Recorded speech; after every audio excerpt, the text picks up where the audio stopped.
Bonjour à toutes et à tous. Bienvenue dans votre émission À l'origine.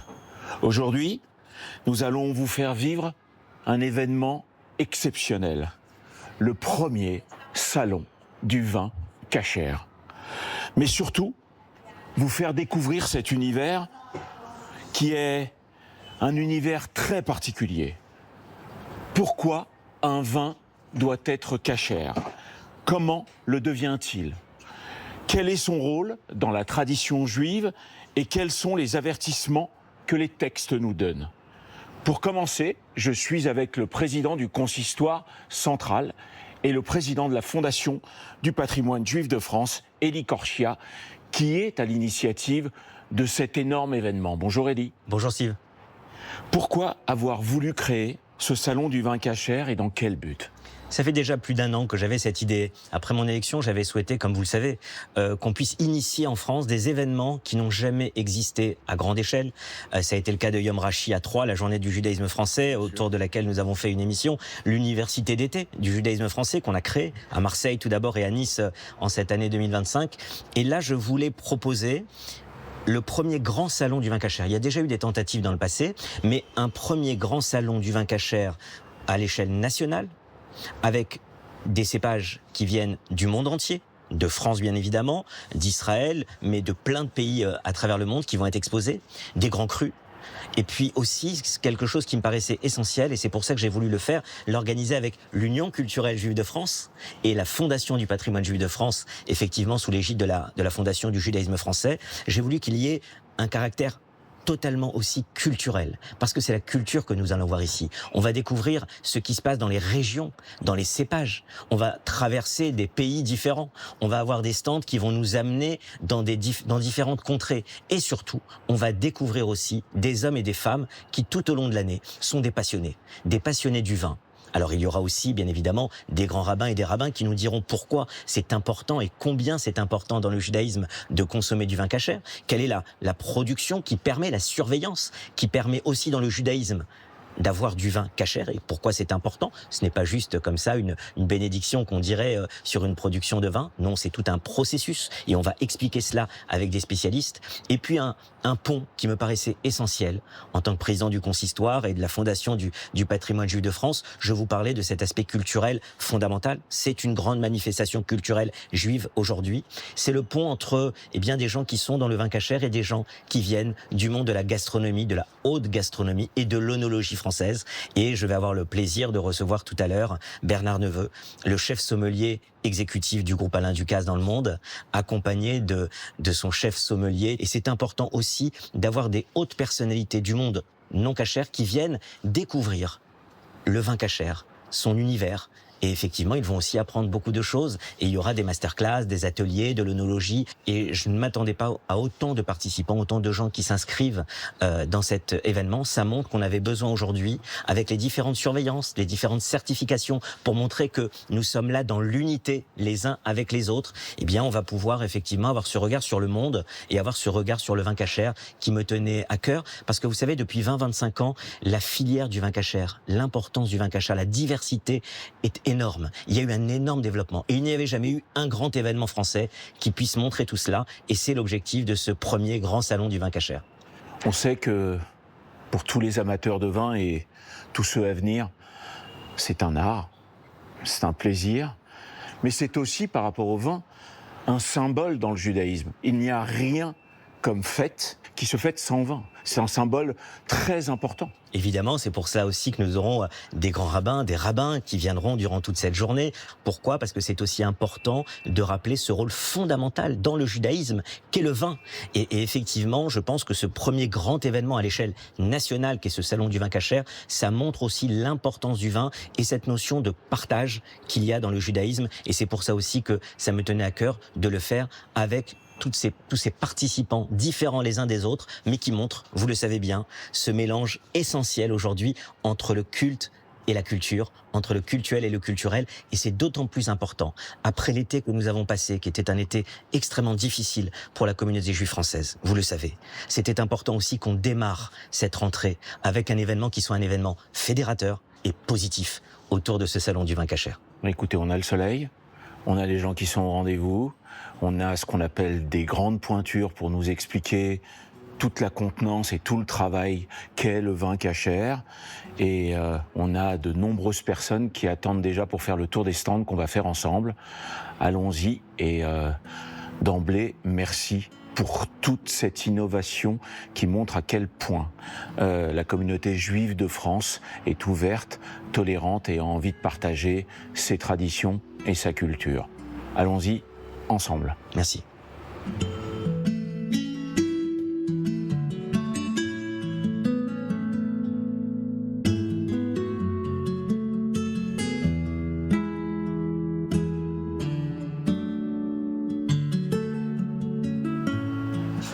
Clarisse Bocobza, bonjour. Bonjour Steve. Racontez-nous votre parcours et votre amour du vin. Alors, mon parcours a commencé très jeune, parce que ma famille est dans les vins cachers depuis 7 générations. Donc moi, je suis la 7e génération. Et du coup, depuis que je suis toute petite, j'ai toujours été baignée dans le milieu du vin, de l'alcool cachère. Et puis, quand j'ai eu 30 ans, j'ai décidé de rentrer dans la société familiale. Et ça a été un petit peu compliqué au début, parce que déjà, j'étais une femme, il n'y en a pas beaucoup dans ce milieu, et je pense qu'il n'y en a toujours pas. Et puis, j'ai dû apprendre la cacheroute, en fait, parce que le vin cachère est un peu différent du vin non cachère. Donc j'ai appris toutes les étapes et j'ai découvert qu'en fait le vin cachère c'est pas juste une prière sur une cuve, c'est en fait à partir du moment où le raisin est récolté jusqu'au moment où le vin est terminé avec le bouchon. Tout est fait par des rabbins, enfin des personnes qui sont là, qui sont présentes, voilà, qui surveillent tout. Qui surveillent tout. Donc il y a beaucoup d'étapes dans la production du vin. Il y a les prises d'échantillons, il y a les soutirages, et toutes ces étapes doivent être faites par des gens qui sont agréés par les différents rabbinats qui après mettent leur tampon sur les vins. Donc c'était pas juste une façon différente de faire du vin, c'était vraiment une façon complètement à part. Ça a été un peu au début, c'était un peu compliqué parce que en fait quand vous arrivez dans une cave non cachère, vous leur dites voilà, je voudrais faire tant de bouteilles avec vous et j'aimerais voilà, donc il y a quelqu'un qui leur explique, on a tout un procédé, il faut bien évidemment cachériser les cuves. Alors je vais pas rentrer dans la technicité de comment on cachérise une cuve, mais il faut cachériser les cuves. Après il faut cachériser tous les camions, les quais de déchargement, et en fait après tout est fait par des chômerimes jusqu'à que le vin soit terminé et prêt dans la bouteille. C'est pour ça que aujourd'hui, alors aujourd'hui par rapport à il y a 20 ans, le vin cachère est bien meilleur parce que la technique s'est beaucoup améliorée, qu'aujourd'hui on a des produits comme les levures, comme les copeaux de bois qu'on met qui sont cachères, qui n'existaient pas avant. Bien sûr. Et donc aujourd'hui vraiment, par rapport à il y a 20 ans, non seulement le vin cachère est très proche, voire pareil, identique exactement qu'un vin non cachère. Ouais. Et en plus, il y a de plus en plus de producteurs qui sont OK pour faire du vin cachère. Donc aujourd'hui, on fait du vin cachère en France, on en fait en Nouvelle-Zélande, aux États-Unis, en Italie, en Espagne, au Portugal. Bien évidemment, il y a des vins cachères en Israël, mais eux, c'est différent parce que la cave entière est cachère. Donc eux, ils ont un processus qui est à peu près le même qu'une cave non cachère. Et donc, c'est un milieu qui est très intéressant et qui est très riche parce qu'à la fois, vous avez des producteurs qui sont en France, qui sont un peu dans leur campagne et qui sont amoureux de leur vin et qui font leur vin, qui rencontrent un monde qui est différent, le monde de la religion. Et ces deux mondes, malgré tout, en fait, dans la plupart des cas, arrivent à bien s'entendre. Et ça fait des produits qui sont aujourd'hui très bons et qui vraiment rivalisent avec les vins qui sont pas cachers. On est en train d'aller vers une nouvelle génération qui, pour la plupart, ont besoin de ressentir leur identité pour savoir où ils vont et ont une tendance à faire ce qu'on peut appeler une teshuva, un retour à soi. Et on a une nouvelle génération qui est encore plus dirigée vers le cachère et donc ça pousse les parents de ces enfants à se mettre aussi dans le cachère, religieux ou pas. Est-ce que cela, selon vous, fait qu'on arrive à ce que le vin cachère, comme tous les autres produits d'ailleurs, soit plus accessible ? Ils sont plus accessibles. Il y a une très grande variété de vins cachers aujourd'hui. Il y a à peu près toutes les appellations qui existent en cachère. Et ce qui est intéressant, c'est exactement ce que vous dites. Comme il y a les jeunes en fait qui retournent à la religion, on a une consommation qui est différente. Nous, on vendait beaucoup de rouge avant. C'était l'ancienne génération. Ouais. Et aujourd'hui, les jeunes consomment plus de blanc, comme des Pouilly, des Sancerre, des Chablis. Donc, ça renouvelle un peu le portefeuille de tout le monde. Est-ce que vous, en tant que maison française depuis cette génération, vous vous retrouvez à exporter aujourd'hui de vos vins français Oui. À l'étranger? Nous, on exporte beaucoup aux États-Unis, qui est un très gros marché. En même temps, c'est là-bas qu'il y a la deuxième plus grosse communauté juive dans le monde. On exporte un petit peu en Israël, parce qu'ils ont plus de 300 Ouais. caves qui font déjà du vin. Donc nous, on arrive un petit peu en... Oui, puis de temps en temps, ils ont envie d'un vin français caché. Exactement. Et puis on exporte dans les pays où il y a des communautés juives, donc principalement l'Europe et un peu l'Asie. Parce que l'Asie, bizarrement, la communauté, il y a certaines petites communautés, mais ils consomment pas mal de vin cachère. Merci beaucoup. Je vous en prie.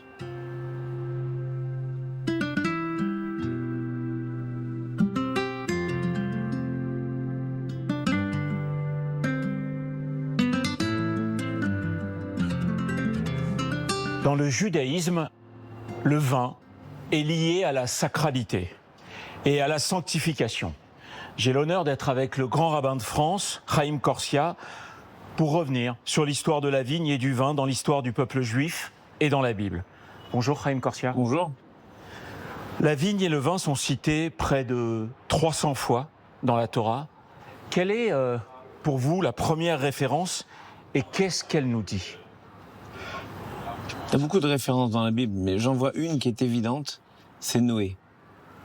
Noé, après le désastre, la destruction du monde, arrive à se poser, l'arche se pose, les animaux sortent, les 8 humains qui restent sortent. Et la première chose que Noé va faire, c'est qu'il plante une vigne. Alors certes, il va se saouler, n'empêche qu'il plante une vigne, ce qui montre que dès le départ, dès ce redépart de l'humanité, il y a la nécessité, en fait, de sceller une sorte de pacte qu'incarne le vin, qu'on retrouve d'ailleurs chez nos amis chrétiens. Pacte qu'incarne le vin, dans lequel il y a une action des hommes, une action éminemment intelligente des hommes, et puis un don de Dieu. Donc, Dieu donne le raisin, et les hommes vont transformer ce raisin pour faire advenir du vin. Et nous récitons une bénédiction, que d'ailleurs les prêtres récitent au moment de la messe. Nous récitons une bénédiction dans laquelle on rend hommage à Dieu qui nous a donné ce fruit, de manière à ne pas croire que ce n'est que notre génie qui a permis d'élaborer ce produit hors norme. Et moi, j'ai toujours considéré que c'était finalement un cadeau immense de l'Éternel, parce que si Dieu avait voulu qu'il y ait du vin, il aurait fait des rivières, vous voyez, en Bordeaux, on aurait eu des rivières de Bordeaux, en Bourgogne, des rivières de Bourgogne. Bon, non, Dieu nous donne du vin, en fait, il nous donne du raisin, différent partout dans le monde, et c'est le génie humain qui doit s'exercer pour élever ce que Dieu nous donne. Et au fond, est-ce que c'est pas la même chose avec tout ce que Dieu nous donne ? Dieu nous donne une terre, Dieu nous donne un monde, et c'est à nous, avec notre génie, d'essayer de l'améliorer, en fait, de faire ce qu'on appelle le tikkun olam, la réparation du monde, l'élaboration du monde. Le raisin, le vin, c'est un peu ce symbole. On a un autre exemple, celui de Moïse, qui envoie des explorateurs sur la terre de Canaan pour nous ramener une vigne. Il ramène du raisin.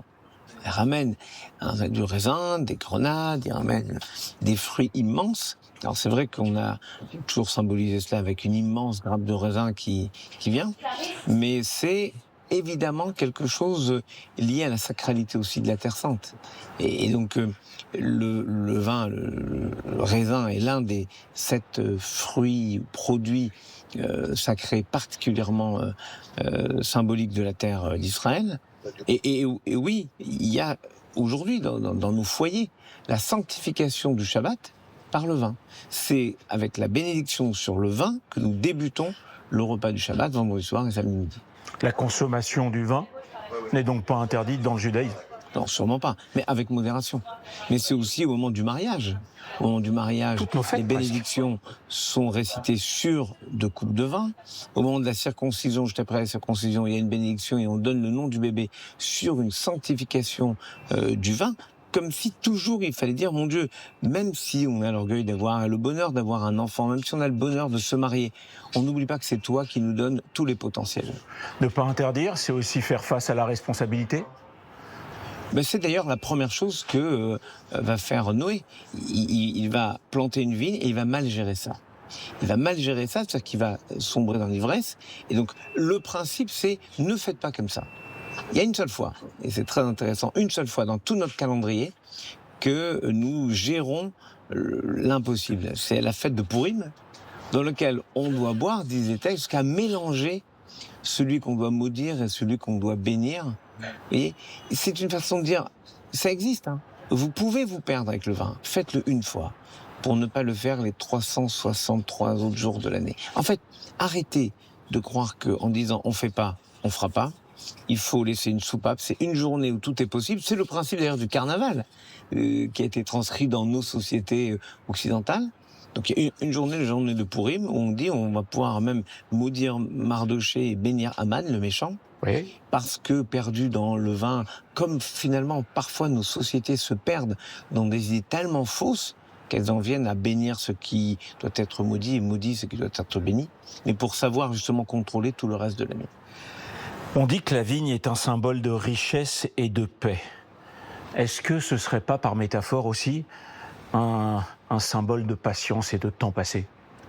Moi, j'ai toujours considéré que c'était vraiment plus qu'un métier, plus qu'une vocation, un sacerdoce, que de s'occuper de la vigne. J'ai été rabbin à Reims, Je sais. et donc nous avons des vignes formidables qui donnent le champagne. Mais le champagne, c'est pas le raisin, c'est le travail des hommes. Et le champagne, comme le vin, ne se boit pas immédiatement après la presse. Il y a un temps de maturation du vin, il y a tout un travail, il y a une chaptalisation ensuite du vin si nécessaire, il y a une double, enfin pour les bouteilles de champagne, on les réouvre, on remet ensuite du sucre dedans. Bref, il y a tout un travail avec le temps.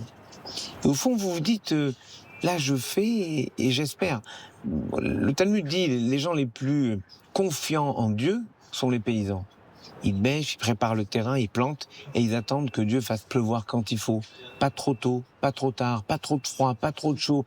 Et toute cette, si vous voulez, symbiose entre la connaissance des terres, la connaissance de l'ensoleillement, de la pluviométrie et l'espérance en Dieu fait que le vin a quelque chose de sacré. D'ailleurs, on le retrouve dans tous les cultes qui pratiquent la consommation, qui autorisent la consommation de vin. Systématiquement, il y a quelque chose de sacré autour du vin. Le raisin est cachère, Oui. mais le vin doit consister à un processus pour être totalement cachère, alors que les vignes sont les mêmes que là où on les fait. Vous pourriez expliquer à nos téléspectateurs? C'est très simple. Quand j'étais à Reims, je vous disais, il m'est arrivé de faire des productions de champagne dans des petites maisons. Et il faisait aussi le vin de messe pour le curé. Et je me rendais compte que pour le curé, lui seul ou les enfants de chœur pouvaient toucher le vin en mouvement. Chez nous, quelqu'un de pieux doit toujours toucher le raisin parce qu'il y a une telle capacité à sacraliser ce jus en mouvement, et tant que c'est du jus ou même dès que c'est déjà du vin, qu'on veut que quand on fait la bénédiction, or il n'y a jamais de possibilité de consommer du vin sans faire une bénédiction, c'est rendre grâce à Dieu, ce produit soit vierge de toute intention antérieure. Et puis, puisque vous parlez de mode opératoire pour le vin cachère, il y a aussi quelque chose qui est important, c'est que longtemps, ça a été un peu le parent pauvre du judaïsme. On avait des recettes gastronomiques ancestrales selon les traditions ashkénazes, séfarades, et dans les mondes séfarades et ashkénazes différents. Et le vin, ça a toujours été le parent pauvre. Et je crois qu'une des grandes améliorations de ces 20 dernières années, Oui. c'est globalement un cahier des charges triple qui s'est élaboré. Le premier sur la qualité gustative. Maintenant, les vins ne sont pas que des vins cachers, ce sont des grands crus qui ont été élaborés selon la méthode cachère, ce qui garantit d'ailleurs, mais vraiment de manière vraiment subsidiaire, mais quand même importante, la traçabilité absolue de tous les ingrédients qui viennent. Donc une grande traçabilité et une qualité gustative, une qualité spirituelle, religieuse évidente, et aussi une capacité à faire baisser les coûts. Et je crois que sur ce triple cahier des charges, on respecte au fond cette volonté de sanctification, parce que quand on sanctifie le vin, c'est aussi une façon de rendre grâce à toute cette chaîne de production, de fabrication d'espérance. Le vin, en fait, c'est le produit d'espérance. Merci, merci Monsieur le Grand Rabbin. Je vous en prie.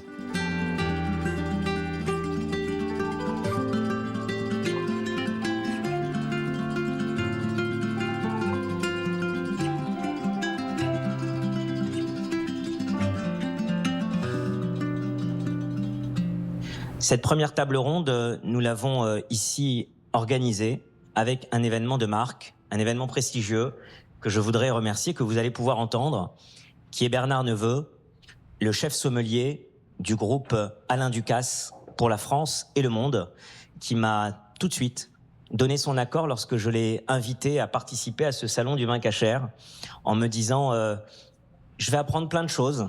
Et j'ai trouvé cette réponse extraordinaire parce que les personnes les plus cultivées, les plus importantes en général dans un domaine, savent toujours parler avec humilité, et au lieu de dire je sais, ils disent toujours je vais apprendre des choses que je ne sais pas. Et j'ai trouvé cette approche remarquable, et c'est un peu le pont que nous voulions faire entre le monde du cachère, cette filière qui a énormément évolué depuis une vingtaine d'années, une trentaine d'années, et le monde de la haute gastronomie, de l'œnologie française, et avec effectivement un de nos plus grands chefs sommeliers en France. Donc je voulais vous remercier, c'est un plaisir pour nous de vous écouter, et aussi heureux que vous soyez venus à ce salon du vin, déguster des vins cachers durant toute cette journée, avec le chef sommelier qui travaille à vos côtés, Fabrice Langlois, dont je remercie aussi la présence à ce salon du vin. Merci Elie, bienvenue à tous. Je suis ravi de vous accueillir également à cette table ronde qui est un des moments forts du salon. Et on va rentrer un peu dans le vif du sujet en parlant d'œnologie, de sommellerie. On dit que le vin est un monde, le vin est un art. Et effectivement, beaucoup de termes qui font partie de notre champ lexical que nous connaissons peuvent peut-être avoir un certain sens ou une certaine signification en fonction de nos connaissances. Et aujourd'hui, on a la chance, effectivement, d'avoir un sommelier, un chef sommelier, qui est responsable d'une équipe de sommeliers qui œuvrent dans les différentes structures de la Maison Ducasse. Et l'idée, ça va être un peu de comprendre quel est son métier, quelle est la spécificité d'un sommelier par rapport à d'autres métiers du monde du vin, comme un œnologue. Et donc, je vais vous proposer de bien vouloir déjà peut-être expliquer qui vous êtes et comment vous en êtes arrivé à exercer ce métier, pour ensuite vous poser des questions un peu plus pointues. Merci à vous deux en tout cas. Et effectivement, enfin, je reprends un petit peu vos mots, Maître Korcha. C'était évidemment, moi, je dis oui tout de suite sur des choses comme ça parce que il faut garder la flamme et l'envie toujours d'apprendre. Même si on a déjà goûté pas mal de vins. J'étais, par exemple, il y a 24 heures, j'étais à Bordeaux. On a goûté à peu près une centaine de vins d'un seul château sur X millésimes. Évidemment, on signe tout de suite parce que découvrir, c'est tellement important. Tellement important. On n'est jamais arrivé à la fin du livre. Et on est toujours dans une quête de goût. Et quand on lit un petit peu le parcours du chef Ducasse, justement, on ne se lasse jamais de découvrir et d'avoir des nouveaux goûts, nouvelles saveurs, nouvelles rencontres, évidemment. Donc merci. Moi, je suis donc le chef sommelier exécutif du groupe Ducasse. On a à peu près 30 à 35 adresses dans le monde, réparties sur 9-10 pays. Ça dépend des différentes ouvertures. On va bientôt ouvrir au Maroc.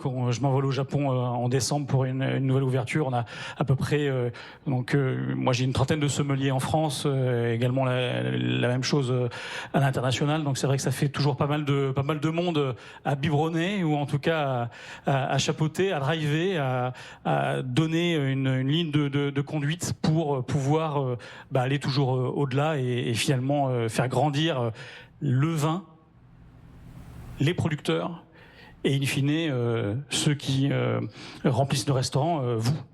Donc voilà. Donc moi je suis issu d'une famille surtout qui ne buvait pas de vin. Et j'ai eu la chance d'avoir des grands professeurs, des bons professeurs qui ont su susciter et allumer la flamme du désir de lire, de s'instruire. Et le vin, c'est ça. Donc bravo pour ce salon qui, j'espère, et c'est les premiers mots que j'ai dit tout à l'heure, je vous ai dit, j'espère que je serai présent pour le 2e, 3e, 4e, 5e salon, parce qu'il faut que ça soit pérenne, ce salon. Voilà.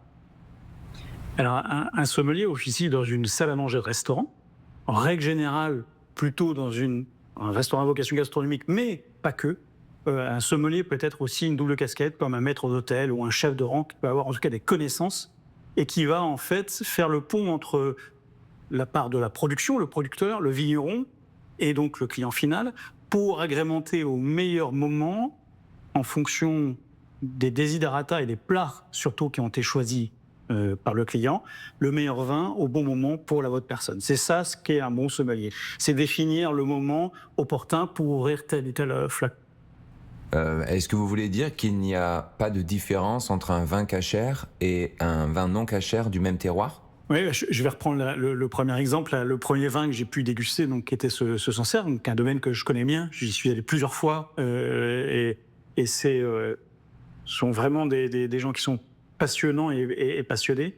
Très honnêtement, moi, j'ai pas ressenti de différence du tout. Enfin, on avait on aurait pu, pourquoi pas, faire un jeu et le mettre à l'aveugle. Et je vous ai dit, vraiment, il avait l'identité de l'appellation. Donc à partir de ce moment-là, je dirais, tout est dit.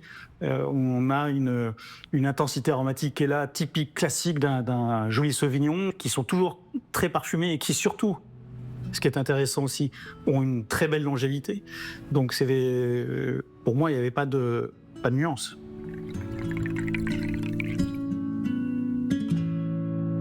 Bernard Neveu, bonjour. Bonjour.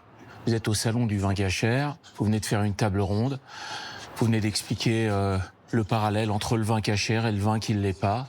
Qu'est-ce que ça vous fait d'être dans une cérémonie et dans une innovation comme ça de salon où tout d'un coup on goûte des grands crus, on se demande comment est fait le vin cachère, on se demande quelle est la différence entre le vin cachère et le vin pas cachère? Tout d'abord, c'est le plaisir d'être là, déjà. C'est le plaisir de découvrir des choses encore et toujours. Et c'est ça qui anime, c'est ça qui fait grandir, c'est ça qui amène justement de l'ouverture d'esprit. Et là, justement, de découvrir des choses ou de redécouvrir et de se rendre compte que finalement, il y a aussi des très grands vins dans différentes régions du monde, tant en France, dans une petite région viticole française perdue ou dans une grande région sur le plateau de Golane. Voilà, c'est ça qui m'anime et c'est ça qui m'amène ici justement pour découvrir. Et c'est le premier salon, donc faut être là. Vous avez accepté tout de suite l'invitation d'Eli Corsia en disant j'ai sûrement beaucoup de choses à apprendre. Je trouve que c'est d'une humilité extraordinaire et que c'est ce qui nous permettrait de faire des ponts et non pas des murs. Qu'est-ce que ça vous fait de voir tous ces gens qui sont curieux, qui ont envie de comprendre, qui ont envie de célébrer? Parce que le vin dans le judaïsme, ça se célèbre à chaque fête, déjà tous les vendredis soirs, et puis dans toutes les fêtes qui comportent le judaïsme, il y a l'idée de la vigne. Vous ressentez quelque chose de particulier? Ça vous donne envie d'essayer de goûter des vins cachers, des vins israéliens? Déjà, ça donne envie, mais ce qui me frappe aussi, c'est que tout de suite, dès le début, on voit aussi les personnes qui sont présentes dans le salon, c'est très familial aussi. Et ça, c'est assez rare finalement dans le milieu du vin. On voit assez peu ce style-là, et ça déjà, je trouve ça vraiment magnifique. Après, moi, ce que je trouve remarquable, c'est qu'il y a une diversité aussi, et c'est ça qui est important. C'est que le vin, en plus, est un pont dans l'histoire, c'est de la culture aussi. Bien sûr que oui. C'est de la civilisation. Bien sûr que oui. Donc tout ça, c'est fait partie des choses qui sont... Il y a une anecdote, il y avait un grand rabbin qui recevait les gens à Marseille, et femmes ou hommes, il leur servait 2 verres de vin. Et une fois qu'ils avaient bu les verres de vin, même s'ils n'étaient pas habitués à boire du vin, il lui disait « Maintenant, on peut se parler ». Qu'est-ce que ça fait pour vous, l'idée de boire du vin et de se déconnecter et de tout d'un coup avoir le sentiment et de se détendre et de pouvoir, entre guillemets, s'exprimer? Ça n'a pas qu'une fonction de se désaltérer, le vin.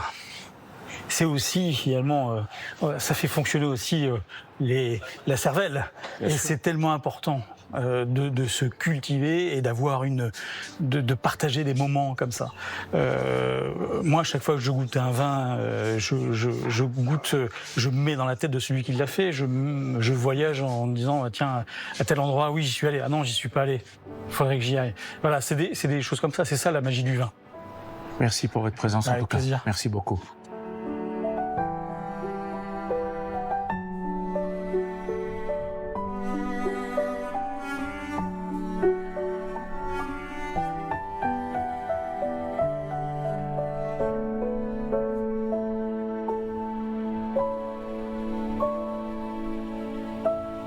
Je suis en compagnie d'Ezra Benamou. Bonjour Ezra. Bonjour. Vous vous occupez de la route des vins cachers. Pouvez-vous nous expliquer de quoi s'agit-il? Alors, la route des vins cachers est une structure qui existe maintenant depuis 7 ans, qui propose aux consommateurs de vins cachers de pouvoir découvrir le monde de l'œnologie. En général, ces consommateurs ont affaire à des vendeurs de vins. J'ai pour habitude de dire que nous ne proposons pas de vin, mais nous proposons de l'œnologie, c'est-à-dire véritablement cette expérience avec le vin, cette connaissance et cette compréhension de cet art pour permettre d'arriver à accéder à ce que le vin signifie, mais aussi ce que le vin exprime.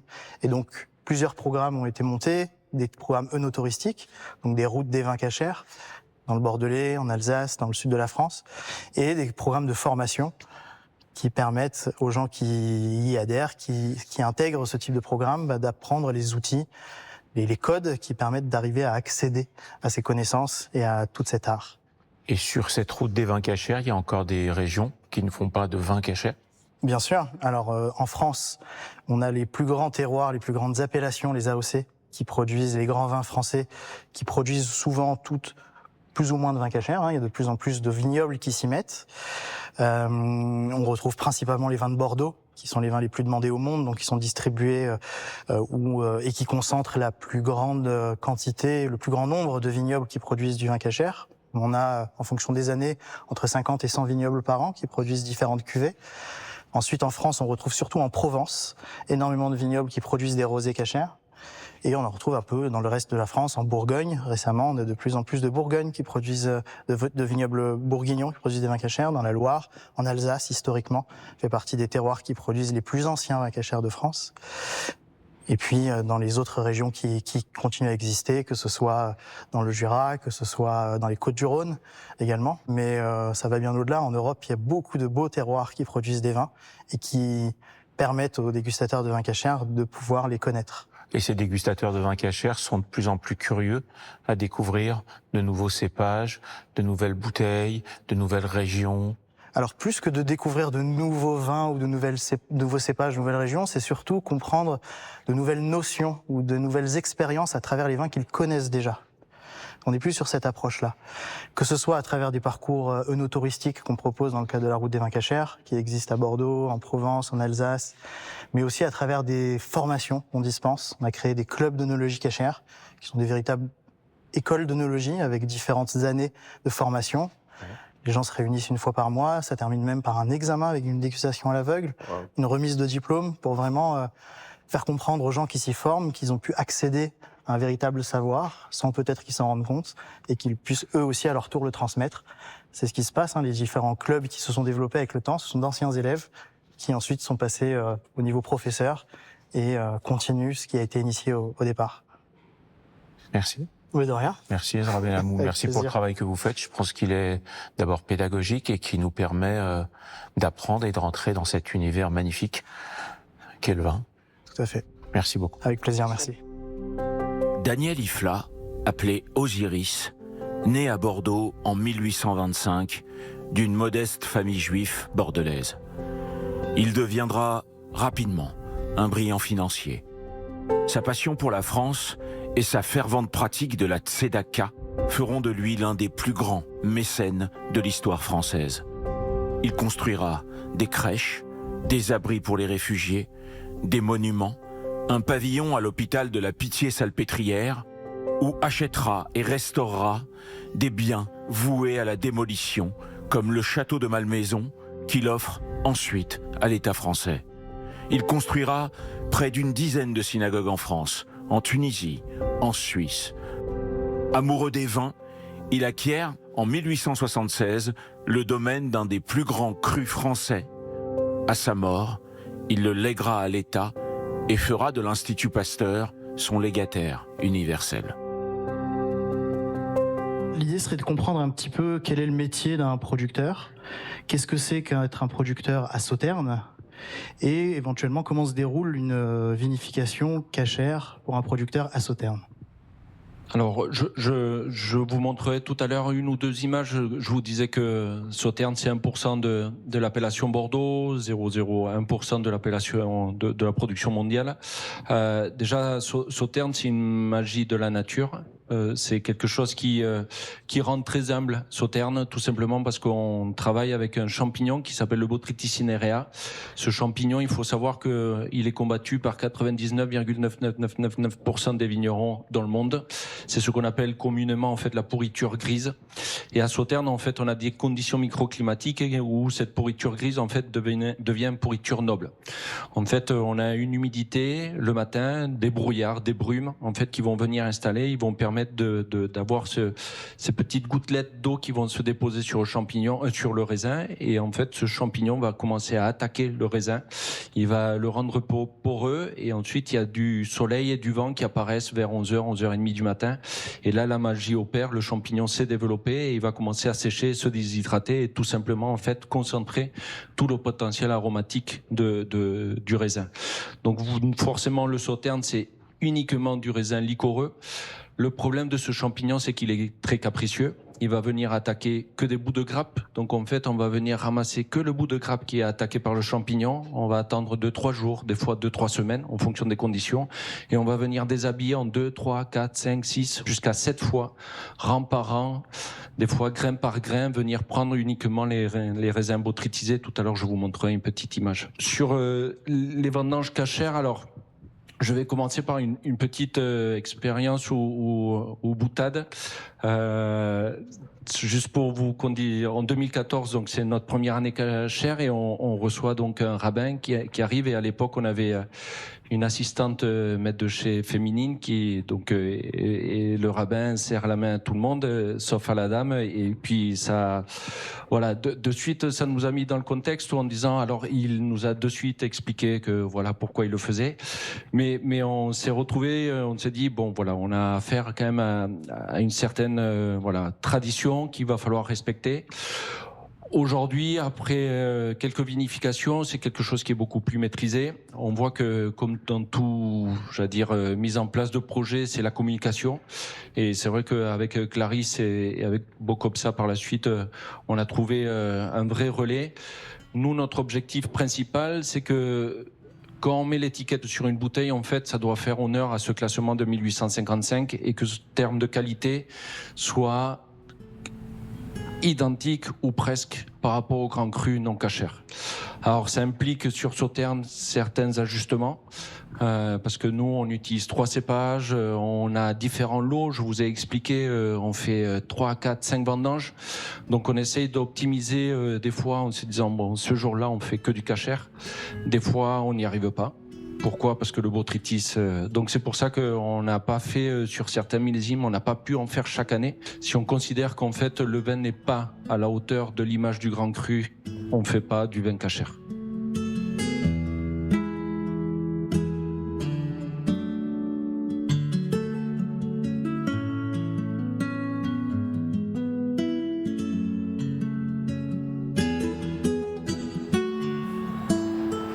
Rebecca Jacquin, bonjour. Bonjour Steve. Vous êtes formatrice en onologie. C'est quoi vos premières sensations de ce premier salon du vin cachère à Paris ? C'est un réel aboutissement. Ça fait longtemps que je pense que la communauté en avait besoin, la communauté juive française. Et ça fait du bien que ça arrive enfin. La mise en forme est extraordinaire. Les gens sont conquis, ravis.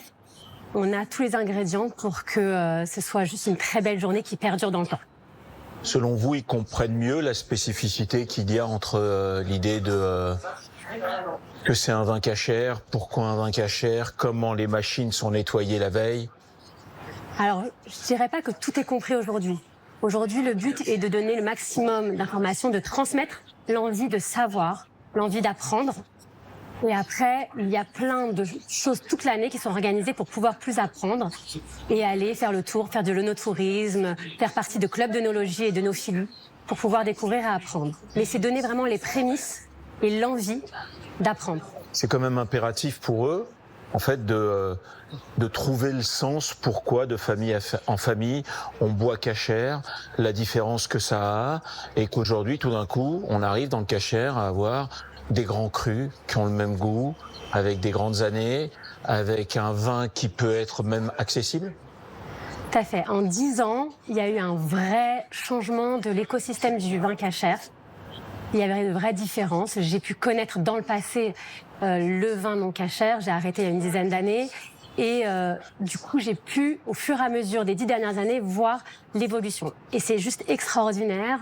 On a aujourd'hui une vraie équivalence sur beaucoup de châteaux, de grands crus, et plus tant de différence que ça. Là, par exemple, on vient de voir un exemple sur une table ronde assez incroyable, puisqu'on parle d'Osiris, qui a rénové 2 sublimes synagogues, celle d'Arcachon et celle de la rue Buffo. Et tout d'un coup, il a donné tout son patrimoine à la France. Et aujourd'hui, il y a une cuvée cachère. Il y a une cuvée cachère. Alors, comme le directeur l'a expliqué, il n'y a pas tous les ans une cuvée cachère, puisque tout dépend de la saison, de la température, des météos. Et cette cuvée cachère est juste sublime, extraordinaire. Elle n'a rien à envier au non cachère. Rien du tout. Et oui, c'est le dernier grand cru Sauternes qui est français, qui appartient à l'État français. Merci Rebecca Jacquin. Merci.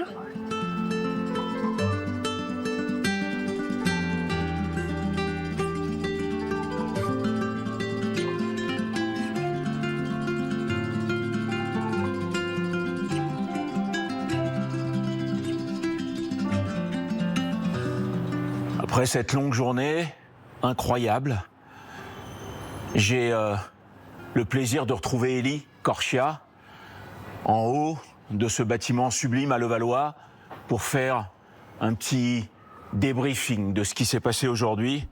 Élie Korchia qui a créé ce premier salon du vin cachère. Qu'est-ce que vous aviez envie de transmettre dans cette journée sur la cache-route en organisant ce salon ?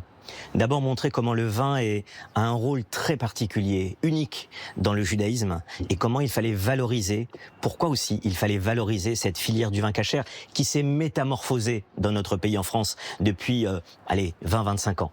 Et effectivement montrer qu'il y a un rôle cultuel, c'est ce qui a été démontré durant toute cette journée, et c'est pour ça que c'est un événement initié par le Consistoire de France, mais aussi un rôle culturel. Et c'est pour ça qu'il fallait que cette journée soit organisée par l'Union culturelle juive de France et la Fondation du patrimoine juif de France sous l'égide de la FJF. Et c'est pour ça que je suis très fier qu'on ait eu ces centaines et centaines de participants, plus de 1000 participants aujourd'hui dans cette journée, avec des personnes qui étaient passionnées. C'était un événement autour du vin, mais aussi avec la notion et l'appréciation d'apprendre des choses. Ces masterclass que vous avez vus tout à l'heure, ces stands avec de l'onologie, avec des stands d'olfaction, avec des spécialistes, 10 enseignants, 3 masterclass, 2 tables rondes. Effectivement, ce sont des éléments qui nous ont permis de faire apprendre à beaucoup de monde, et je crois quasiment à tout le monde, parce qu'on a tous appris quelque chose aujourd'hui sur la notion du vin et le monde du vin cachère. Et puis, ce qui m'a paru important dans les moments qu'on a vécu tout à l'heure, Steve, c'est ce pont entre le monde juif, le monde du vin cachère, mais aussi ces grands chefs sommeliers français qui sont venus et qui m'ont dit « Nous avons envie de venir à la découverte du vin cachère », comme ce responsable d'un des plus grands châteaux Grand Cru, premier Grand Cru classé 1855, qui avait dit à mon partenaire en œnologie, Ezra Benamou et la Route des Vins Cachers, « Nous souhaitons venir pour être à vos côtés et partager notre passion qu'est le vin à travers la France ». Et là aussi, de la France à Israël, au reste du monde, on a mis en lumière, on a mis en valeur le vin cachère. Et ça aussi, c'était important de montrer notre ouverture du monde. C'est ça aussi qui est à la base de la culture, de la pensée, de la religion juive, mais aussi de tout ce qu'on développe à travers le consistoire qui a pu avoir l'honneur d'initier cette grande journée qui ensuite a été organisée par nos grandes associations culturelles que j'ai citées tout à l'heure. Et c'est une façon aussi de montrer que les Juifs qui vivent en France aiment la France, et que quand tout d'un coup il y a un mélange de gens comme on a vu aujourd'hui, et très intelligemment montré avec ce qu'il y a de mieux tout autour du vin, pour montrer qu'aujourd'hui on peut manger cachère, et tout d'un coup ça peut être bon, ça peut être accessible, ça peut être délicieux, ça peut être très fin. C'est une façon de rassembler intelligente, moderne et pour toutes les générations. Et ça nous a permis de passer surtout aussi un grand moment de joie, un grand moment d'apprentissage, et je pense que c'était important en cette rentrée, en ce 7 septembre 2025. Je crois qu'on avait besoin de cela, et ce que m'ont dit tous les participants tout à l'heure au cours de cette journée, lorsqu'on est passé d'un étage à un autre étage, d'un stand à une masterclass, tous les gens qui étaient là et qui ont découvert des choses ont pu me dire merci. Merci, parce qu'on avait besoin et on a besoin de ce type de grand événement en France quand on est aujourd'hui un membre de la communauté juive, mais aussi quand on est un ami de la communauté juive, et on en a reçu beaucoup aujourd'hui qui étaient aussi heureux de partager ce moment avec nous. Eh bien, souhaitons que cet événement devienne un événement qui perdure, qui se refasse, qui fasse des petits bébés, et que tout d'un coup, on ait comme ça des rendez-vous qui soient des fêtes, mais des fêtes de l'âme, des fêtes de l'esprit et des fêtes du cœur. Merci Élie Korchia. Merci.